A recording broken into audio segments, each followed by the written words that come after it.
Dear students, welcome to our YouTube channel biology by Deepak Nain. Carbon है उसकी कुछ structures की फॉर्म में वो मिल सकती है। और स्ट्रक्चर कैसे मिल सकती है आपकी, वो सिंपली हमारी यदि बात करें हम चेन में मिल सकती है। चेन में कैसे, कार्बन कार्बन की एक लंबी चेन बनी हुई है, एक कार्बन के पीछे दूसरे कार्बन लगी हुई हैं इस तरीके से। और दूसरी बात है ब्रांचेज, तो इस तरीके से ब्रांच में भी मिल सकती है। जब कार्बन कार्बन एक चेन बन रही थी इस तरीके से, एक कार्बन और साइड में निकली हुई है, तो ये आपकी क्या है, चेन। ये चेन है और यहाँ पे क्या है, ब्रांचिंग है। तो यहाँ पे तो कार्बन कार्बन दिखाया हुआ है और कार्बन अपनी बात करेगा। ये स्ट्रक्चर सेम है दोनों, बस इसमें हाइड्रोजन लगा के दिए हुए हैं। तो मैक्सिमम जगह पे कार्बन अपनी वैलेंसी या फिर बॉन्डिंग है वो हाइड्रोजन के साथ ही शो करता है। इसके अलावा रिंग क्या होता है, रिंग में यह बोल सकते हैं हम, जैसे कोई भी चेन है ना, चेन का जो लास्ट वाला कार्बन है ना वो फर्स्ट वाले कार्बन के साथ या फिर फर्स्ट वाला लास्ट वाले के साथ जुड़ जाता है, तो एक रिंग बना लेता है। तो एक साइकिल में जब साइकिलर अरेंजमेंट में हमारे पास कार्बन प्रेजेंट है तो उसको हम क्या बोलते हैं, रिंग स्ट्रक्चर। और इस रिंग में भी हम बात करें तो ये रिंग है यहाँ पे, इसको कंफ्यूज मत होना इस डायग्राम को, ये वाली स्ट्रक्चर ही है इसमें। तो ये रिंग इस तरीके से है, ये रिंग है। और बाकी आप देख सकते हो ये हाइड्रोजन है वो पूरे किए हुए हैं कार्बन कार्बन के साथ मिला के। इसी तरीके से एक बेंजीन की स्ट्रक्चर है, और बेंजीन की स्ट्रक्चर बड़ी ही इंपॉर्टेंट है। ऑर्गेनिक केमिस्ट्री में एक स्पेशल ब्रांच ही चलती है इसकी, स्पेशली बेंजीन के बारे में काफ़ी सारी रिएक्शंस है वो पढ़ने को मिलती हैं। इसके अलावा की स्ट्रक्चर्स हैं ethane, methane, propane, butane, hexane. ये आपके सारे सिंगल बॉन्ड वाली कार्बन हैं। के अंदर आपको क्या मिलेंगे, कार्बन कार्बन के बीच में सिंगल बॉन्ड मिलेंगे। और ये किसके एग्जाम्पल हैं, ये सिंपली आपके हमारे पास बोले तो चेन वालों के एग्जाम्पल हैं। ब्रांचिंग नहीं है इसके अंदर।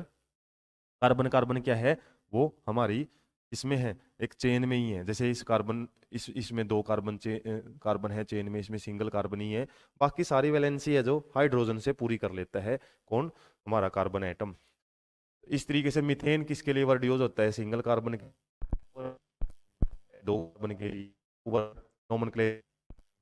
कार्बन के लिए, ब्यूट वर्ड 4 के लिए, पेंट वर्ड 5 और हेक्सा वर्ड 6 के लिए। कि जो एन वर्ड है वो एन है, सिंगल बॉन्ड जिन कार्बन कंपाउंड में मिलते हैं उनको सिंपली एल्केन्स बोला जाता है, एल्केन्स। और एल्केन्स का फार्मूला होता है CnH2n+2। Cn मतलब कार्बन जितने लेंगे ना, हाइड्रोजन का नंबर इस फॉर्मूले से सोल्व करके निकालना पड़ेगा। फॉर एग्जाम्पल जैसे कार्बन का नंबर 1 है तो हाइड्रोजन का नंबर क्या होएगा, 2। n मतलब 1+2 आ गया, कार्बन तो 1 है ही है, तो हाइड्रोजन 2+2 4। इसमें देख सकते हैं कैसे लगा हुआ फार्मूला। सी, यदि एन की वैल्यू 2 यूज कर ली हमने तो CnH2n, एन कितना है 2+2 कितना आ गया C2। और H कितना आ गया यहाँ पे 4 और 2 6। तो इस तरीके से ये फॉर्मूला लगता है ना जिसमें उनको हम एन बोलते हैं। और eth meth but meth eth prop but, इस तरीके से ये कार्बन की नंबरिंग को शो किया जाता है। नोमेनक्लेचर में हम डिटेल में इसको पढ़ेंगे। इसके अलावा बेंजीन की स्ट्रक्चर है ना, कई बार आपसे इलेक्ट्रॉन डॉट स्ट्रक्चर या फिर बेंजीन की स्ट्रक्चर कैसी है वो देख लेते हैं। कार्बन है यहाँ पे आपके, ये कार्बन है वो मिलते हैं, लेकिन कुछ अल्टरनेट पोजीशन पे क्या है, यहाँ पे डबल बॉन्ड है, बाकी क्या है इसके पास सिंगल बॉन्ड बने हुए हैं।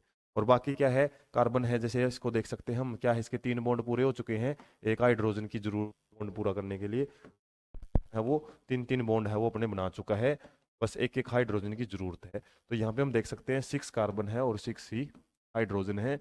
ये स्ट्रक्चर या फिर फॉर्मूला होता है बेंजीन का। इसकी इलेक्ट्रॉन डो स्ट्रक्चर यदि आपसे पूछ ली जाए तो ऐसे ही हम क्या करेंगे, पहले कार्बन है वो दिखा लेंगे 6, और जहां जहां पे डबल बॉन्ड है, जैसे यहाँ पे डबल बॉन्ड था तो 4 4 इलेक्ट्रॉन है वो दिखा देंगे।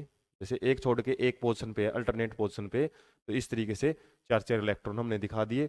बाकी जहां जहां सिंगल बॉन्ड है वहां पे हम क्या करेंगे, इलेक्ट्रॉन दिखा देंगे।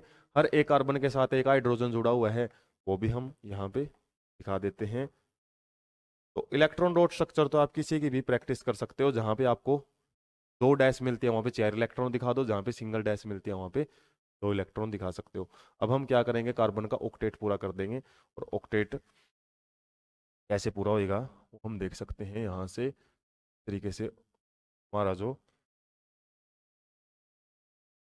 ऑक्टेट है वो पूरा कर लिया कार्बन ने, इस तरीके से ये ऑक्टेट भी अपना कार्बन है वो पूरा कर लेते हैं। बात करें हम, ये ऑक्टेट है यहाँ पूरा हो चुका है, इस कार्बन का भी ऑक्टेट ऐसे पूरा है, पे भी इस तरीके से कार्बन है ना, हर एक कार्बन अपना ऑक्टेट पूरा कर सकते हैं, आप काउंटिंग कर सकते हो वीडियो रोक के। उसके बाद हाइड्रोजन अपने डुप्लेट है वो पूरे कर लेता है। तो ऐसे सर्कुलर अरेंजमेंट में आपको जो स्ट्रक्चर है बनाई जाती है, तो इस प्रकार का जो अरेंजमेंट है सिंपल सी स्ट्रक्चर है, बस आप जब पूरी बनी बनाई स्ट्रक्चर को देखोगे तो कंफ्यूजिंग लगेगी, लेकिन स्टेप में आप जब बनाओगे ना तो आपको खुद को भी विश्वास नहीं होएगा कि आपने ऐसी स्ट्रक्चर है वो बना दी जो आपको कंफ्यूजिंग लगती थी। तो सिंपली आपको याद रखना है बेसिक स्ट्रक्चर, डबल बॉन्ड कहाँ है, 4 इलेक्ट्रॉन लगा दो वहाँ पे, जैसे यहाँ पे डबल बॉन्ड था 4 इलेक्ट्रॉन लगा दिए, फिर यहाँ पे डबल बॉन्ड है 4, और उसके बाद जहाँ जहाँ सिंगल डैश है वहाँ पे इलेक्ट्रॉन। एक बात ध्यान रखनी है अपने कार्बन की, 4 ही बॉन्ड बने हुए होने चाहिए, जैसे यहाँ पे डबल बॉन्ड बना लिया, यहाँ पे सिंगल है और यहाँ पे सिंगल है, तो 4 के टोटल बॉन्ड बनते हैं।